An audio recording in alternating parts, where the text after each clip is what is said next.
Fala pessoal, tudo bom? Espero que vocês estejam bem aí. E no vídeo de hoje a gente vai dar prosseguimento à aula do domingo passado.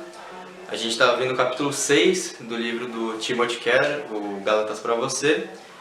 E a gente também estudou naquela aula os versículos de 15 a 18 do Gálatas, né, a Epístola a Gálatas, escrito por Paulo. E no domingo anterior a gente só ficou na primeira parte daquele capítulo. Então, só para fazer um resumo, a gente viu muito sobre aquele novo ensino que estava chegando na região da Galácia, né? O novo evangelho, o outro evangelho, enfim, vários termos que são usados ali para designar uma heresia por parte do apóstolo Paulo.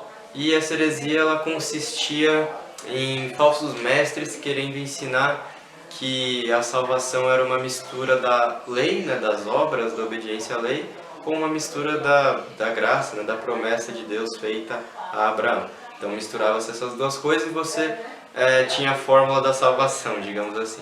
E a gente viu que não faz nenhum sentido essa, não vou chamar de teoria, mas esse ensino, e o apóstolo Paulo ele combate com ensinos teológicos do Antigo Testamento. A gente viu todo esse contexto de como era a promessa na época, tudo que significava e simbolizava uma promessa, e como é impossível imaginar que a promessa que Deus fez a Abraão teve algum tipo de validade violada, alguma coisa implementada no meio do caminho por causa da lei. Então a gente se ateve a essa discussão e ficou faltando, né, no último vídeo, eu acho que imagino vocês lembram, e também algumas pessoas perguntaram lá naquela sessão lá após o vídeo DBD, e é justamente o tema de hoje. Qual então é a serventia da lei? Qual foi o papel da lei? Qual foi o propósito da lei? Eu vou procurar nesse vídeo responder essa pergunta de um modo teológico, onde é que a lei se enquadra teologicamente no plano bíblico, e também tentando levar a gente a entender o que ela nos proporciona de prática no dia de hoje. É claro que quando eu falo nos dias de hoje, né, eu estou querendo me referir a todos os cristãos desde a época da primeira vinda do Messias, né, de Cristo. Que nós acreditamos que essa primeira vinda mudou muitas coisas e é o que está em validade ainda para nós dos dias de hoje. Então, eu vou começar lendo os versículos do capítulo de Gálatas que representam essa aula, a segunda parte da aula 6 do livro que a gente já comentou, que todo mundo já sabe de cor, do Gálatas para você, e diz assim então, Gálatas 3, a partir do verso 19, nós vamos ler 19 e 25, tá bom? Então, qual era então o propósito da lei? Foi acrescentada por causa das transgressões, até que viesse o descendente a quem se referia a promessa, e foi promulgada por meio de anjos, pela mão de um mediador. Contudo, o mediador representa mais de um. Deus, porém, é um. Então a lei opõe-se às promessas de Deus? De maneira nenhuma. Pois se tivesse sido dada a lei, que pudesse conceder a vida, certamente a justiça viria da lei. Mas a Escritura encerrou tudo debaixo do pecado, e a fim de que Cristo, que é a promessa, que é pela fé em Jesus Cristo, fosse dada aos que creem. Antes que viesse essa fé, estavam sob custódia da lei, nela encerrados, até que a fé haveria de vir sobre nós revelada. Assim, a lei foi o nosso tutor até Cristo, para que fôssemos justificados pela fé. Agora, porém, tendo chegado à fé, não estamos mais sob o controle do tutor. Então, vocês podem notar aí um trecho que o objetivo dele é simplesmente se ater a explicar qual foi o propósito, qual foi o objetivo da lei. E logo no versículo 19 nós lemos aqui por parte do apóstolo Paulo que o propósito da lei ela foi acrescentada por causa das transgressões, até que viesse o descendente a quem se referia a promessa. Então, o objetivo da lei nunca foi trazer um aspecto de salvação, como eu também comentei um pouco na aula passada. O objetivo da lei é muito claro em mostrar os padrões santos de Deus, mostrar a revelação do seu caráter para o povo de Israel, mostrar como que ele era, o que ele queria do seu povo. Mas nós vemos que esses padrões de santidade eles eram altíssimos, eles eram impossíveis de serem completados, né, preenchidos. E tem um outro texto que não é em Gálatas, né, em Romanos, Romanos 10, Romanos 10:4. Acho que é o melhor texto que tem na Bíblia para entender um pouco sobre essa questão do propósito da lei. E ele diz assim, ó, porque o fim da lei é Cristo, para a justificação de todo o que crê. Então o fim da lei é Cristo. As duas palavras, tanto desse texto, a palavra fim aqui nesse texto de Romanos, e a palavra propósito do texto de Gálatas que a gente leu, são palavras bem parecidas, elas indicam uma finalidade, elas indicam um sentido de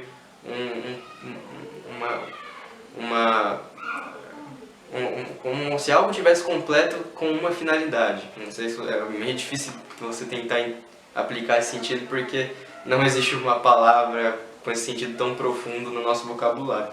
Mas é mais ou menos isso. É algo que é algo que cumpriu o seu propósito, foi terminado, entendeu? Mais ou menos aquela sensação que você tem quando você estabelece um objetivo muito difícil e finalmente você cumpre ele. Está finalizado com o objetivo cumprido. Então, é assim que o apóstolo Paulo se refere à lei, algo que teve o seu objetivo cumprido. E nós lemos nesses dois textos que o objetivo era apontar para o Messias, apontar para Cristo, e não prover um meio de salvação. E por quê? Como que ela faz isso? E, como eu já disse, a lei ela serve para mostrar, a lei ela revela o caráter de Deus, então era uma das formas que eles tinham da revelação do caráter de Deus. A lei ela nos mostra o quão somos incapazes de agirmos por si só, o quanto somos incapazes de conseguir por algum mérito nosso cair nas graças de Deus, alcançar os padrões de santidade que Ele exige. E a lei mostra principalmente que Deus ele queria se relacionar com seus filhos, porque se a lei não provê salvação, então ela também aponta para a promessa lá feita a Abraão. E Deus desde aquela época mostrava já que ele, diferente das outras religiões, ele queria, pagãs da época, ele queria se relacionar com seus filhos. Era muito comum nas religiões pagãs, lá da época dos patriarcas, na época de Abraão, enfim, Isaac depois, e vocês conhecem os patriarcas, que as nações pagãs naquela época elas tinham deuses que eles acreditavam em deuses que se relacionavam com o povo somente através de códigos éticos, de leis e de formas de obediência. Então sempre foi uma coisa objetiva, você cumpria o que se dizia ser a vontade daquele Deus, a palavra dele, e então você tinha um acesso, você tinha alguma ligação com esse Deus. E naquelas que acreditavam em salvação era provido de salvação, naquelas que acreditavam simplesmente em uma bênção terrena, aquele Deus provia a bênção terrena, mas todas as crenças pagãs da época eram muito baseadas num relacionamento de eu obedeço o que aquele Deus quer e ele então, em uma via de mão dupla, ele dá o que eu preciso, basicamente. E a gente vê que a lei não tem esse significado. A lei ela simplesmente mostra a real necessidade do nosso caráter humano de uma salvação, de um relacionamento verdadeiro com Deus, não um relacionamento de obediência simplesmente de uma via de mão dupla, né? Esse então é o lugar teológico onde a lei se encontra em todo o plano bíblico. Ela tinha como objetivo mostrar o caráter de Deus, a justiça, a sua santidade, mostrar que éramos incapazes por conta própria de alcançar os padrões exigidos, e então por isso ela aponta para Cristo, porque seria Ele o único capaz, aquele que seria realmente o escolhido, né, o Messias para cumprir toda essa lei e prover então uma salvação para nós, o único que poderia tomar o lugar de toda a humanidade, o único que poderia cumprir rigidamente toda a lei e assim então prover uma salvação a nós, prover um novo relacionamento com Deus Pai, um relacionamento pessoal, um relacionamento íntimo, um relacionamento verdadeiro, diferente dos exemplos dos pagãos que eu usei anteriormente. E vocês podem notar que a lei ela tem esse efeito de escancarar, de deixar bem evidente a doutrina da depravação total, porque se a doutrina da depravação total não existisse, alguém em várias pessoas que existiram no mundo, em certo nível, poderiam alcançar um pouco que fosse, por conta de seus próprios méritos, um acesso a Deus, ou cair nas graças de Deus, ou conquistar o afeto dele. Mas nós vemos que não é assim, que É impossível, porque Deus exige o todo, e o todo é humanamente impossível. Como já diria Nicodemos, uma das serventias da lei, um dos propósitos da lei é calar a nossa boca. Porque a gente vê que, por nosso próprio esforço, a nossa meritocracia, digamos assim, pelo que a gente seria impossível. Mas graças a Deus e as suas misericórdias e a obra de Jesus na cruz, nós podemos então ter acesso a Deus, ter acesso ao Pai, e a lei então, como o exemplo perfeito que Paulo usa aqui nesse trecho, nesse termo, ela é o nosso tutor, porque ela mostra, olha, esse Deus é santo, Ele é justiça, Ele tem padrões altíssimos para se relacionar com Ele, não se relaciona com trevas, mas a natureza de vocês, ela é incapaz de se relacionar com esse Deus. A lei escancara isso muito claro na nossa cara. Olha como Deus é. Vocês conseguem ser assim? Vocês conseguem praticar essas coisas? Não, não conseguimos. Então o que fazer? Então ela aponta lá para a promessa de Abraão. Uma promessa, como vários teólogos dizem, uma promessa unilateral. Deus sabia que só dependia dele o pacto, né? Abraão não ia conseguir qualquer coisa que fosse exigido, Abraão jamais ia conseguir fazer. Mas Deus fez uma promessa unilateral através do seu amor, dizendo que ia prover uma salvação, ia prover um relacionamento verdadeiro entre ele e seus filhos, uma grande nação. E é por isso que ela aponta para Cristo o ápice, a resolução de todo esse conflito. É esse o lugar teológico da lei.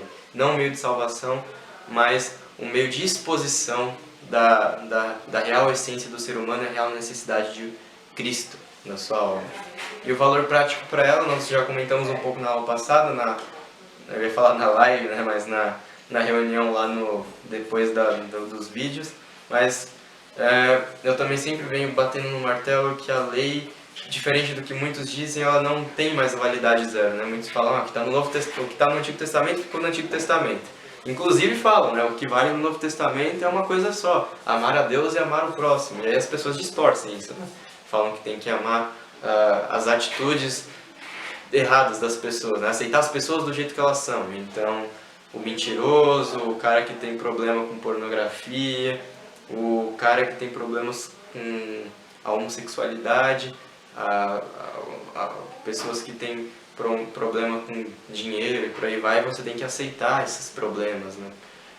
Lembrando que nós não estamos falando das pessoas, julgando as pessoas, nós estamos falando desse problema.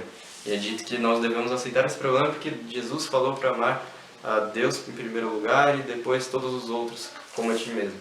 Coisa super distorcida, né? A lei, ela sim tem uma validade que ela ainda revela o caráter de Deus. Deus é imutável, Deus não muda. Então, da mesma forma que Deus se revelou lá para o povo que tinha acabado de sair do Egito, lá para o povo de Israel naquela época, com essas leis que expõem a sua santidade e a sua justiça, ainda é a sua revelação nos dias de hoje. Deus não muda, Ele ainda é um Deus extremamente santo, extremamente zeloso, extremamente preocupado com a justiça. A gente pode colocar nesses termos. E você também vê a doutrina da justificação, porque a partir do momento que somos salvos, temos um relacionamento com Cristo, Ele habita em nós, o Espírito de Deus habita em nós e nós temos acesso ao Pai, nós somos justificados. Deus não mais vê a nossa essência pecadora, não vê mais nossos pecados, as nossas transgressões, mas vê a imagem de Cristo crucificado em nós. Ele vê o sangue de Cristo derramado em favor de nós e assim somos justificados.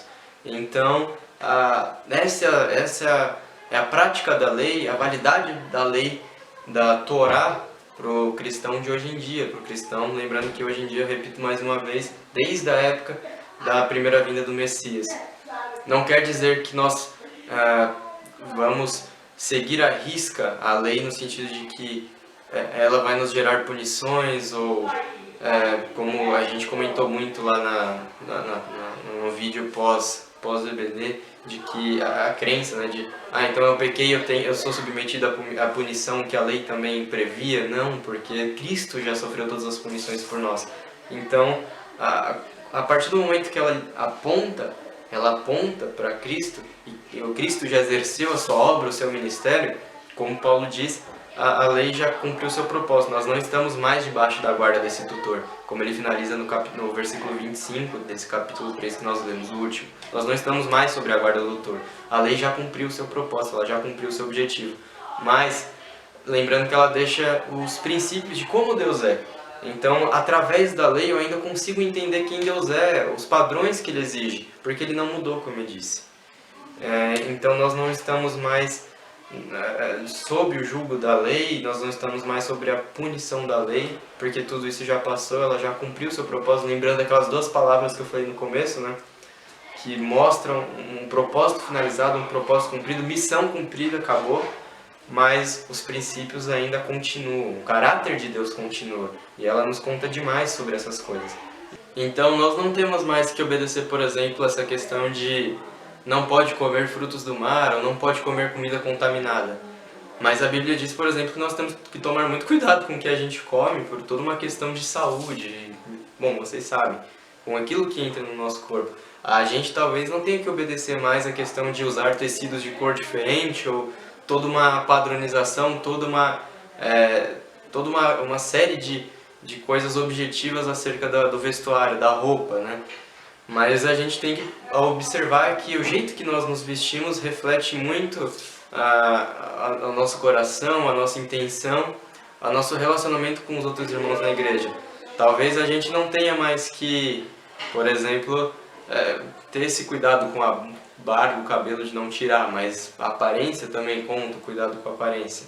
A gente não tem mais aquela lei de se uma mulher foi pega em adultério, a gente apedreja ela e coisa do tipo.